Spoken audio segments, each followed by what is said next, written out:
एक बार एक गधे और टाइगर के बीच बहस हुई। गधा कहता है घास नीली होती है, टाइगर बोलता नहीं घास हरी होती है। दोनों बहस करते करते जंगल के राजा शेर के पास गए।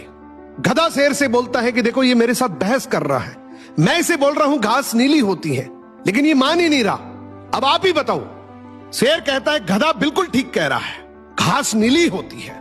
गधा बहुत खुश हो जाता है, वो खुशी से चिल्लाते हुए जाता है। कुछ समय बाद गधा वापस शेर के पास आता है और कहता है कि राजा जी केस तो मैं जीत गया, टाइगर ने मेरे साथ बहस करके मेरा बहुत टाइम खराब किया है, आप टाइगर को पनिशमेंट दो। शेर कहता है हाँ तुमने बिल्कुल ठीक कहा, इस टाइगर को तो पनिशमेंट मिलनी चाहिए। वो टाइगर को कहता है टाइगर अगले 3 दिन तक तुम मौन रहेगा, ये तेरी सजा है। ये देखकर गधा खुशी से पागल हो गया, वो चिल्लाते हुए वहां से चला गया।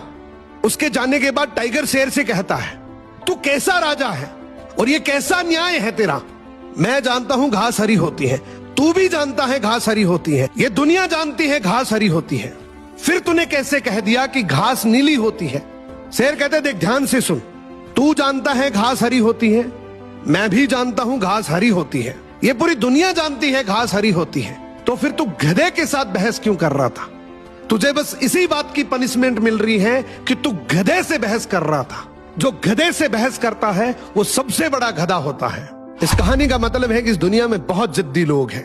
अगर एक बार एक गधे और टाइगर के बीच बहस हुई, गधा कहता है घास नीली होती है, टाइगर बोलता